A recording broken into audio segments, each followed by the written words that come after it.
this pertains to the drug test that you made on the former Senator Bongbong Marcos? Yes. Yung ba ibig mong sabihin? Yes. You said that particularly cocaine ang tinitest ninyo. Why cocaine? Yun po yung hiningi niya Hiningi ni nung pasyente.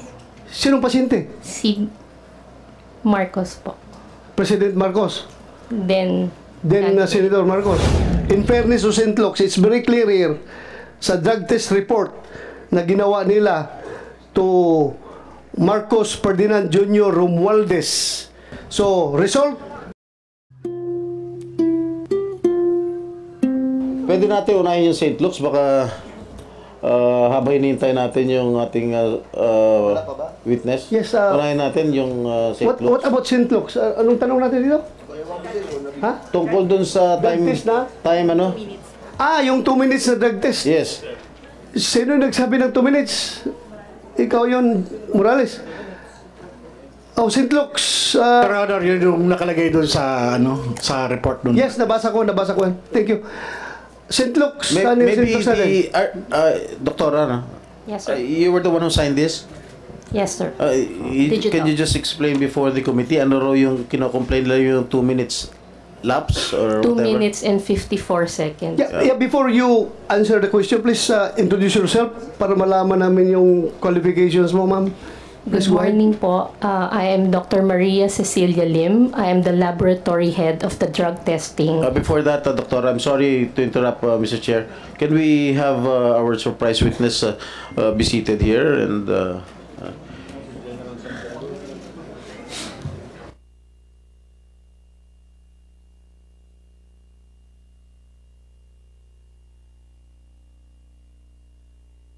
he is the former PDEA chief. Of course, you know him very well, Mr. Chair. Yes, in fact, another former PDEA chair here, PDEA Director General, General Kakdak, may former senior officer in the PNP. Kahit na may sakit siya, pumunta siya dito. Inoperahan siya sa likod, pumunta siya dito. So, thank you, sir, for coming over. Thank you. You did not let me down. Thank you, sir, for the invitation. And also, my upperclassman, the former officer of the PNP, General Pilisardo Serapio. Sir, thank you. Again, you didn't let your underclassman down. Thank you for coming over. Salamat, sir. Chairman, point Yes. of order, Mr. Chairman. Huh? Point of order. Yes, go ahead. Where do we start? With the surprise or... St. Luke's muna. St. Luke's muna. Please continue, ma'am. At saka yung... sige. Go ahead. Continue. St. Luke's. So, head po ako ng drug testing laboratory ng St. Luke's Medical Center, Global City. So, yung 2 minutes and 54 seconds po, kaya po talaga ng drug testing kit. Mabilis pong lumabas yung resulta. Yung mga sinasabi po nilang 5 minutes, yun po yung maximum time na i-allow namin na lumabas yung line ng drug test. Pag lumabas po yung linya, hindi na humawawala yun, negative na kayo. Pero yung naghihintay kayo na mag-a-appear yung linya, hanggang 5 minutes po yung maximum. So we can get, 40 to 50 seconds, may resulta na po. 40 to 50 seconds, may resulta na. So yung doubt nila na 2 minutes so fast is not improbable and is not impossible. Correct, sir. Correct? Yes, sir. Okay, we May have the linya ba answer. lumabas, Doktora?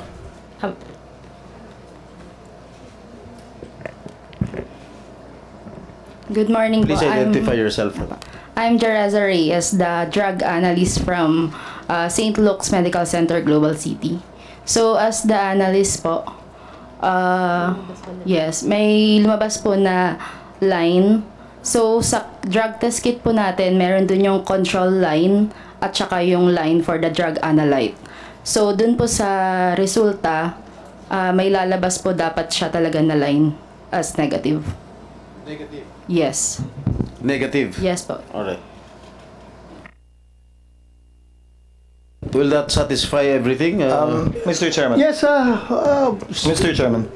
Go ahead, Senator Escudero. Permission of Senator Jinggoy. On this point, Dr. Fernandez, and to Ms. Reyes, yung 2 minutes and 54, 57? 54. Ito yung oras na lumipas mula nung inilagay yung sample dun sa makina hanggang lumabas yung resulta. Tama po ba? Sir, hindi po makina. Ito po ay drug test kit na para pong pregnancy test kit or So, para parang ginaganon yung ka na? COVID. Hindi naman po. Ida-drop mo lang yung urine sa one end, tapos hihintayin mo na lang siya. So, wala hindi po ito, makina. hindi ito yung kabuang proseso ng kinuha yung urine na 2 minutes lang. Yung transaction time po is the specimen collection. So, pag abot po nung sample, tapos gagawin na niya. At yung rule ng DOH, hindi pwedeng lumampas ng, Wala pong rule ng DOH. hindi pwedeng mas mabilis kesa, ano yung 5 minutong binabanggit niyo po kanina? Yung drug test kit po na ginagamit namin, hanggang 5 minutes po, pwede niyong basahin. Now, I remember the press con of then Executive Secretary, no, he was not yet Executive Secretary at that time, he was about to be, Vic Rodriguez. Sabi niya, tinest daw po sa lahat ng uri ng droga. Ano-ano pong klase ng droga tinest o lahat po ba kasama? Kanino po? Kay Yung test po na ginawa ninyo, cocaine lang po ang pinagawa. cocaine lang po ang pinagawa. Opo, Hindi po kasama ang iba. hindi po. Yung resultang yun po ba isinapubliko? Ano? Yes. Ano daw? I saw it on GMA, read it on in the papers. The results of the drug test. Is what? If I may Nanggaling answer, po sa amin? if I may answer, Senator Cheese, this was widely publicized in 2021, if I may recall, if my memory serves me right. So it was publicized, ma'am. It didn't come from St. Luke's. It We do came not from know. the person tested. So, Personally. Mr. Senator Chis, yung drug test na ito na pinag-usapan na ito, yung sinabi ni Executive Secretary Rodriguez, this pertains to the drug test that you made on the former Senator Bongbong Marcos? Yes. Yung ba ibig mong sabihin? Yes. Opo. Yan yun? Opo. So, you said that particularly cocaine ang tinitest ninyo. Why cocaine? Yun po yung hiningi niya Hiningi ni nung pasyente. sinong pasyente? Si Marcos po. President Marcos. Then Senator Marcos. Yun ang gusto niyang hingin about cocaine. yun po lang ang So, hiningi niya. your laboratory is capable of tracing cocaine residues dun sa ihi ng pasyente. Yes po. So, iba yung ginagamit nyo sa cocaine, iba yung ginagamit nyo sa shabu. Iba rin Iba po. gagamitin ninyo sa marijuana. Am I correct? Opo. Pero kung ako, walk-in lang ako, pupunta ako doon sa iyo, I want a drug test. Anong gagamitin ninyo? Kung ano pong hihingin nyo. Oh, may ganun ba na hingin? Kasi lahat ng tao dito sa Pilipinas magpa-drug test. Hindi ba nagtatanong na i-test nyo ako sa cocaine? I-test niyo ako sa Cebu? I-test niyo ako sa marijuana? Wala. Pupunta ako sa inyo, magpa-drug test para pag mag-negative, dalhin ko yung dokumento, nag-apply ako ng trabaho. Yun lang naman ang ginagawa natin. Hindi naman kami nagre-request sa inyo ng i-test niyo ako sa cocaine. I-test niyo ako sa Cebu. I-test niyo ako sa marijuana. Hindi pupunta ako sa inyo. Please, conduct drug test. Oh, negative. Salamat. Dahil ko ito sa in-applyan ko ng trabaho. Oh, wala ako negative ako. Bakit in-specify na cocaine? Hindi. Sure ka? Usually po Cocaine kasi. ang hiningi ng pasyente ng panahon na yun? Opo. Mr. Chairman. Okay. Mr. Chairman. Thank you. Go ahead, Senator Chis. Since you're a PNP chief and we have a lot of police officers here, pag nag-a-apply ako para sa LTAP o permit to carry, required po ako mag-drug test. Di po ba? Yung drug test po na nire-require ninyo, yung po ba ay para sa lahat din ng uri ng droga? O hindi po? General Coy, Sino po pwedeng sumagot? Thank you, Your Honor, and good morning to our honorable senators. Yung requirement po for drug test, these are one of the requirements for people applying for driver's license, permit to carry firearms, yung ating license to own and possess firearms. Meron din pong required random testing for secondary and collegiate level student. Random testing Ang tinatanong ko po yung nag-a-apply para sa permit to carry firearms? Yes, kailangan po yun. Kailangan po Lahat po ba ng droga tinetest? shabu and marijuana po ang Edi pag nagko-cocaine ako, apply ako ng lisensya, pwede? maring makalusot po kasi po yun po yung yun po yung To emphasize with the chairman's point, See that? So, for license to carry firearm outside of residence, ang tinetest lang po ng PNP ay shabu at marijuana? yan po yung predominant. Yes or no, sir? Meaning, apparently there are different tests. Yes or no, sir? Recording in yes, Your progress. Honor. Number 2, drug test for driver's license. Ano lang po yung tinetest? Ganun din po. Your shabu Honor, lang. shabu and marijuana, for marijuana. And marijuana.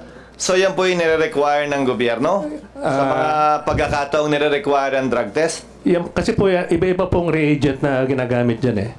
At itong shabu and marijuana being the predominant drugs na ginagamit natin, yan po yung marami na tayong reagents. Sir, saan po nakasulat yan? Na shabu and marijuana lang ang test natin? Wala naman po, pero yan po yung practice na ginagamit natin. No, on the part of PIDEA and especially on the part of the Dangerous Drugs Board, you are the part, especially the DDB, which is policy making. I think this fell into the cracks. Sino nagde-determine yung bumibili ng testing kits? Where is the policy coming from? Bakit sino nag-decide at nagsabing marijuana lamang at shabu? Meron pong dalawang test na ginagawa eh, yung screening and yung confirmatory. Pag nag-positive po yung sa first screening, ito po yung isa subject for confirmatory at Sir, dito po malalaman. Sir, I agree, sir, but my question is, where is it written na pag drug test required by government, whether for driver's license or for permit to carry firearm outside of residence, you only test for these two prohibited drugs? San po nakasulat yon? Sino nagbaba ng polisiyang yon? Sino nagdesisyon po nun? O nagkataon lang? Nakasanayan lang? Wala pong ganong policy. Yan lang po yung ginagawa. Siguro po dahil sa additional expenses kung gagamit pa ng reagent. Pero yun nga po, doon sa secondary testing po, doon sa confirmatory testing, dito po malalaman kung anong drugs yung na-detect doon sa initial screening. Perhaps this is another gap the good chairman and the committee can look into, Mr. Chairman. Why is it that it's only the tests for shabu and marijuana is being used? Because clearly shabu and marijuana would be called the poor man's addictive drug, while cocaine would be the richer man's addictive drug.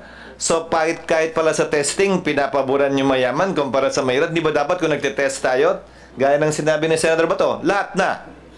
But the point I'm driving at, Mr. Chairman, is kung ang gobyerno namimili ng kung anong droga ang itetest, lalo naman siguro kung yung individual na magpapatest, kung anong babayaran niya.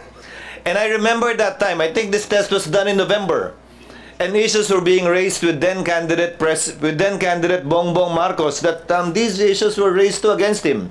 That allegedly he was a cocaine user, and that's why at that time they conducted these tests to answer in light of the political perhaps weather at that time, the issues being raised against him. Although there is no legal requirement for a candidate to do a drug test, that was attempted at some point in time in our history to require a drug test, but the Supreme Court unfortunately struck it down as an additional requirement for elective office, which is not allowed under the Constitution. Unfortunately, sana nga ni-require yun, pero hindi. Sabi ng Korte Suprema, hindi pwede.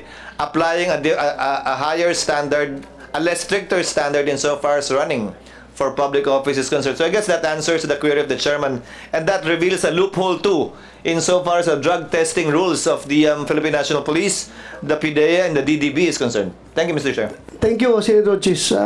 So I presume that as a result of this inquiry in aid of legislation, this committee will propose a measure requiring all candidates to undergo drug test before they will be I know it's bawal according to our constitution.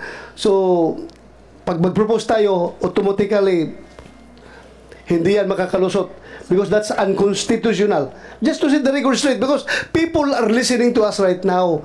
Sabi ni Bato, kailangan daw ng ang committee niya is in aid of legislation. So we are waiting for legislation na pwede niya ma-come up after this hearing.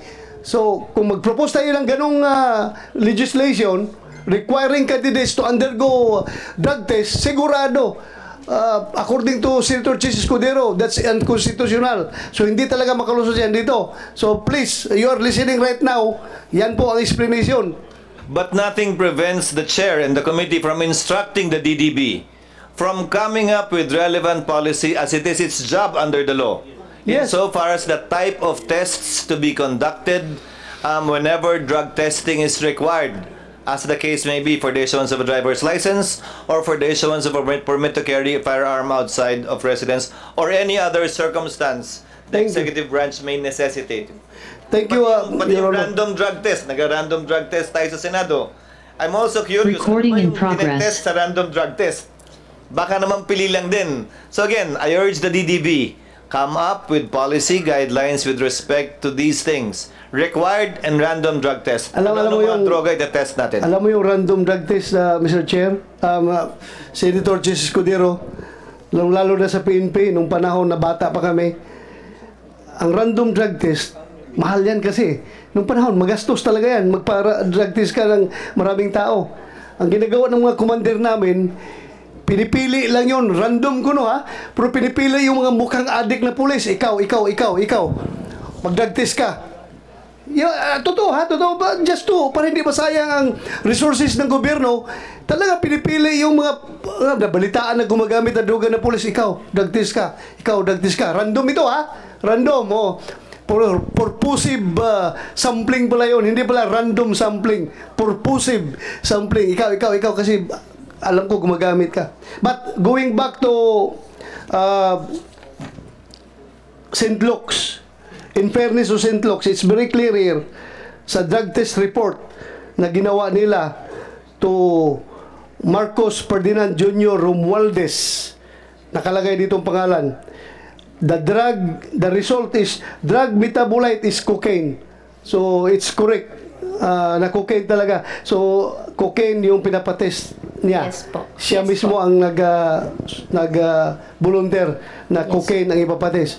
So result negative. Further questions? Bakit 2 minutes? Sabi niyo possible. Kayang-kaya 2 minutes. Yes po. Okay. So, that's it.